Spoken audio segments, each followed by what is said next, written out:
안녕하세요. 22 여대생이에요. 11살 차이 나는 큰오빠가 있는데 오빠가 6년 전에 결혼을 해서 세연이랑 올해 6살 되는 남자 조카가 있어요. 저는 부모님이랑 둘째 오빠랑 같이 살고 있는데 큰오빠 부부가 저희랑 같은 아파트 옆동에 살아요.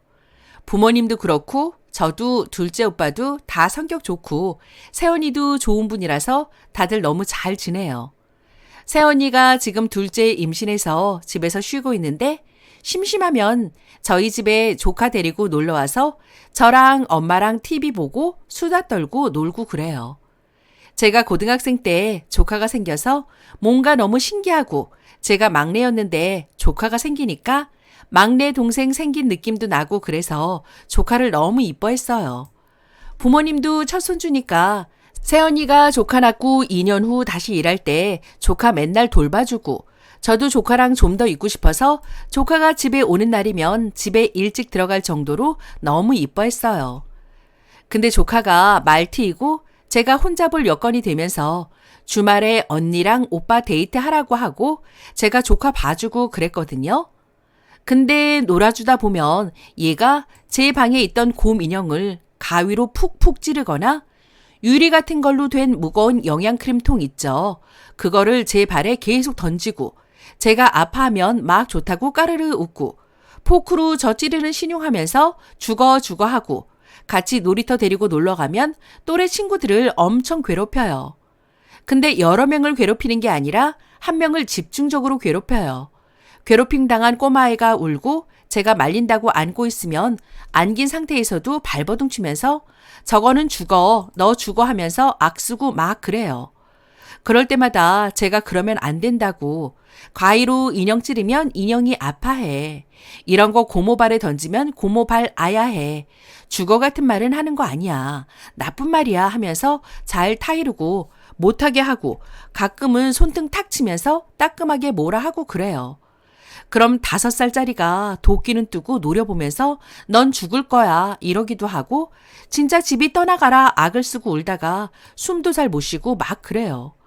그럴 때마다 소름 끼치고 너무 무섭고 당황스럽지만 남자이라서 그런 건가 보다 하고 세연이랑 오빠한테 오늘 조카랑 이런 일이 있었다고 말해주면 언니랑 오빠가 고생했다면서 앞으로 또 그러면 잘못했다고 말할 때까지 혼내라고 해서 계속 그렇게 했어요. 언니랑 오빠도 조카 딱 붙잡고 따끔하게 혼내고 의자에 앉혀서 혼자 반성하게도 하고 절대 오냐오냐 키우지는 않았어요. 근데 저희 집에 말티즈 2마리가 있었는데 한 마리가 얼마 전에 새끼 3마리를 출산했어요. 출산하면 예민해지니까 안 쓰는 방 하나를 강아지 방으로 두고 가족들 웬만하면 거기 안 들어가고 그랬거든요. 특히 조카가 옛날부터 강아지를 많이 괴롭히고 저번에는 한 마리 귀를 가위로 자르려던 걸 제가 말린 적도 있었어요. 귀에 살짝 상처가 나긴 했지만 크게 다치진 않았어요. 그래도 그때도 혼내고 왜 이런 행동을 하면 안 되는지 조근조근 설명해주고 끝냈었죠. 여튼 조카가 좀 폭력적인 성향이 있다는 걸 제가 알기 때문에 조카가 집에 놀러 오면 요즘 엄청 주의 기울이고 강아지 주변에는 얼씬도 못하게 했어요. 근데 오늘 부모님이랑 새언니가 명절 음식 사러 가고 저 혼자 집에서 조카를 보게 됐는데 계속 옆에 붙어 있다가 너무 배가 아파서 화장실 갔는데 화장실 가서도 조카한테 계속 큰 소리로 말 걸고 뭐 하는지 물어보고 그랬어요. 근데 조카가 갑자기 인형 놀이를 할 거라고 하길래 인형 아프게 하지 말고 아이 이쁘다 해줘야 돼 했습니다. 근데 가만히 생각해 보니까 남자애라서 인형 놀이는 잘 하지도 않았고 오늘 가지고 온 장난감 중에 인형도 없었고 로봇만 가지고 왔는데 평소에 로봇 가지고 논다 하지 인형 놀이 한다고 안 하거든요. 제 방에 제 인형 몇 개 있긴 하지만 그거 가지고는 안 놀거든요. 그래서 이상해서 큰 소리로 이름 불렀는데 대답을 안 하더라고요. 그래서 빨리 나가보니까 거실이랑 애가 있어야 할 방에 애가 없는 거예요. 저희 집이 60평대 아파트인데 제가 있던 화장실이랑 강아지 방이랑 끝과 끝이에요. 그래서 혹시나 싶어서 강아지 있는 방으로 달려가 봤는데 조카가 새끼 강아지 한 마리 몸통을 발로 완전히 꽉 밟고 있고 한 마리는 멀쩡한지 꼬물거리고 있고 한 마리는 바닥에 널브러져 있고 어미개는 어쩔 줄 몰라서 그 주변에 왔다 갔다 하면서 허둥거리고 있는 거예요. 너무 놀래서 소리 지르고 조카 밀치고 강아지 확인해 보니까 밟고 있던 애는 숨 넘어가려고 하고 널브러져 있는 애는 이미 호흡이 없고 너무 놀래서 조카 뺨 2대 세게 때리고 오빠랑 엄마한테 전화 걸어서 말했어요. 가족들 다 집에 달려오고 강아지들 데리고 병원 가고 그랬는데 2마리는 결국 죽었어요. 한 마리는 밟아서 그런 거고 한 마리는 벽에 던진 거래요. 저 완전 펑펑 울고 부모님도 당황해서 어쩔 줄 몰라 하시고 새언니는 조카가 그랬다는 거에 너무 놀라서 울다가 실신하고 오빠도 할 말을 잃었는지 지금 가족들 다 멍한 상태예요. 조카만 그런 가족들 사이에서 혼자 해맑게 놀고 있고 아까 언니랑 오빠 혼내니까 또 빽빽 울다가 언니 실신하고 오빠도 막막해서 어떻게 해야 하나 생각한다고 가만히 냅두니까 울음 딱 그치더니 언제 그랬나는 듯 노는 걸 보니까 제가 화가 나서 미칠 것 같아서 지금 방에 들어와서 울면서 글을 씁니다. 아무리 봐도 조카가 정상은 아닌 것 같아요. 며칠 있으면 설이라고 가족들 다 들떠서 음식 준비하고 옷도 사고 행복했었는데 이게 무슨 일인가 싶어요. 조카가 너무 원망스럽고 강아지들이 너무 가여워요. 그 쪼매난 것들이 얼마나 아프고 무서웠을까 생각하면 지금 당장 나가서 조카한테 뭐라고 하고 싶은데 그런다고 알아듣는 것도 아니고 새언니랑 오빠도 지금 어떻게 해야 하나 막막해 하네요. 새언니는 임신까지 했는데 혹시 언니가 스트레스 받아서 몸도 안 좋아질까봐 걱정도 되고 가족일이라서 어디 하소연하기도 좀 그래서 울면서 여기 글 써요. 너무 화가 나고 답답하고 한편으로는 조카가 안쓰럽기도 하고 복합적인 마음이에요. 조카가 정상은 아닌 것 같죠? 보통 그 나이 또래 애들은 좀 성격이 괴팍하면 저러기도 하나요? 죄의식이나 그런 걸 몰라서 그런가요? 후기입니다. 4년 전에 조카가 아기 강아지 2마리를 죽여서 글을 쓴 적이 있었어요. 4년 사이에 많은 일이 있었습니다. 당시 새언니가 둘째 조카를 임신 중이었고 16주 차였어요. 오빠 부부가 조카를 데리고 아동 심리 상담부터 대학병원들도 다니며 뇌 검사도 하고 사방팔방으로 조카를 위해 노력을 했는데 알고 보니까 조카는 전두엽에 문제가 있더라고요. 선천적인지 후천적인지는 모르겠으나 아마 후천적으로 뇌에 경미한 손상을 받아서 그랬을 것 같다고 하더랍니다. 여튼 전두엽에 신경 손상이 있었고 뇌 경색이 왔을 때처럼 작은 부분이 닫혀 있다고 하더라고요. 그래서 공감 능력이 떨어지고 공격적인 성향이 나타나는 거라고 했답니다. 이건 고칠 수 없는 거라서 다만 아직 어리니까 뇌의 한 부분이 다치면 다른 부분이 그 기능을 대신한다고 하더라고요. 신경 가소성인가? 아무튼 그런 쪽으로 기대를 걸어보고 감정이나 사회적 규칙이나 성과 악에 대해서 교육을 확실하게 시켜야 한다고 했습니다. 조카의 공격성을 외면하던 저희 아버지도 충격을 받으시고 현실을 받아들이셨고 결국 모든 가족이 조카의 감정 교육에 매달렸습니다. 조금이라도 공격적인 모습이 보이면 단호하게 교육을 시켰고 유치원은 저희가 통제할 수 없어서 다른 원생들에게 피해를 줄까봐 유치원도 안 보내고 새언니는 일도 그만두고 조카에게 매달렸습니다. 근데 그게 그 아이에게는 많이 힘들었나 봐요. 조카가 언니에게 공격적인 모습을 보일 때 저희가 언니 배에는 소중한 생명이 있다는 걸 자꾸 가르쳤고 언니가 배가 더 많이 부를수록 조카는 새언니에게 더 공격적인 모습을 보였고 언니는 그럴 때마다 가끔 배를 감싸는 제스처를 취했었습니다.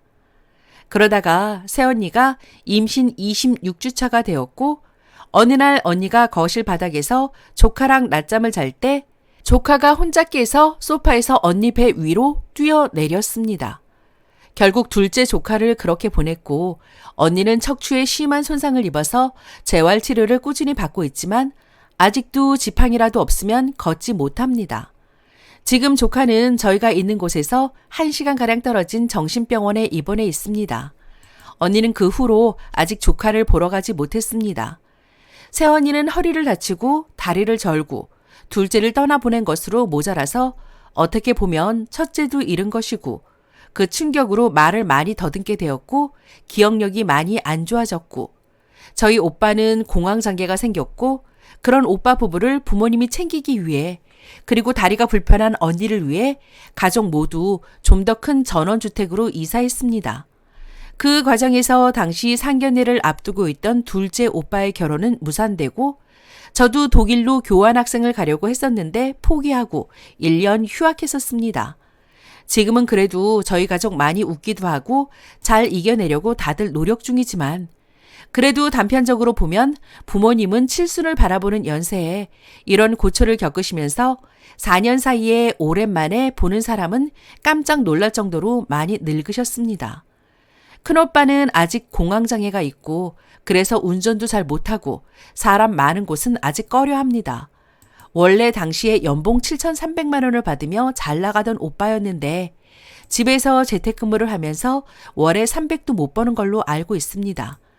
가장 안타까운 새언니는 위에 말씀드린 상태에서 조금 호전을 보이고 있긴 하지만 그건 신체적인 거지 사실 정신적으로 큰 차도는 없습니다.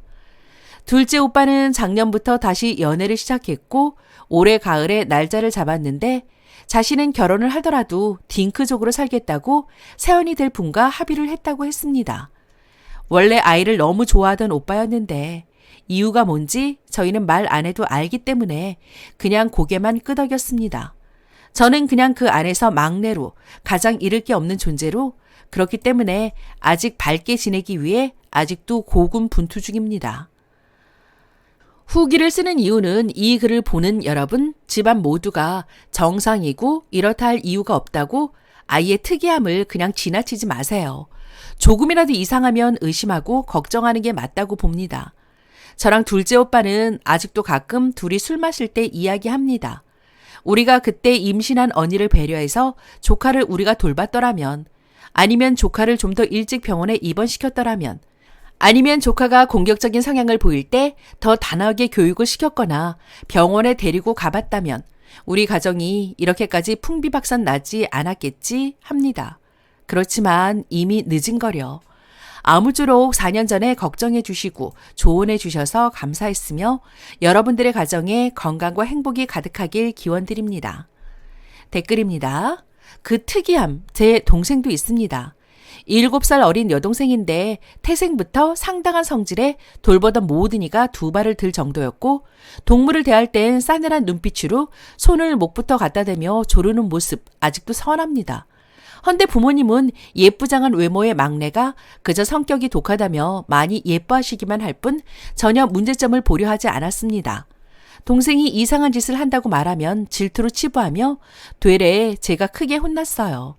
친구들과 놀 때도 멀쩡하게 놀다가 흥분하면 괴성을 지르며 애들 목 조르고 사춘기 시절부터는 온 가족을 괴롭혔습니다. 아버지는 바람나 떠난 지 오래였고 동생의 이상한 행패는 저와 엄마가 고스란히 다 받았습니다. 밤에 갑자기 전화번호부 책을 들고 엄마 방에 들어가 온 불을 다 켜고 침대 앞에서 한 장 한 장 찢으며 엄마가 놀라는 모습을 보고 즐기고 절 노골적으로 따라다니며 제가 다니는 복도나 침대에 압정을 두는가 하면 칼을 지니고 다니며 위협하기도 했습니다. 보다 못해 전 경찰에 여러 번 신고를 했지만 역시나 엄마 바람으로 주의만 받고 경찰은 돌아갔습니다. 그럴 때마다 동생은 더 의기양양해하며 괴롭혔고요. 괴롭힐 때마다 눈을 반짝입니다. 다시 떠올리는 것조차 끔찍하고요. 사이코패스가 맞는 것 같은데 부모님은 절대 자신들의 딸이 이상하다고 여기지 않았습니다. 전 동생으로 인해 아기들이라면 소름 끼치고 어린애, 청소년들 다 싫고 불편합니다. 아이가 가까이 와도 온 반사적으로 신경이 곤두서고요. 대학 졸업 후에는 동생을 버리지 않는 엄마를 떠나서 타지로 왔습니다. 결혼했고 역시 딩크입니다. 어머니는 동생에게 시달리다가 제 명예 못 사시고 돌아가셨네요. 동생은 크면서 매우 교활하게 밖에서는 타인에게 친절한 것 같지만 관계도 몇 달 안 가서 동생이 어떤 사람인지 느끼는 순간 동생은 돌변해 그 사람들도 괴롭혀 다들 피합니다. 여자라서 천만다행인 게 남자였으면 아마 수위가 더 셌을 겁니다. 글쓰님 말씀대로 자식이 유별나면 절대 우리 아이는 특별해라고 하지 말고 꼭 검사 받아보시기 바랍니다. 그 한 명으로 인해 정말 여러 사람 인생이 망가집니다.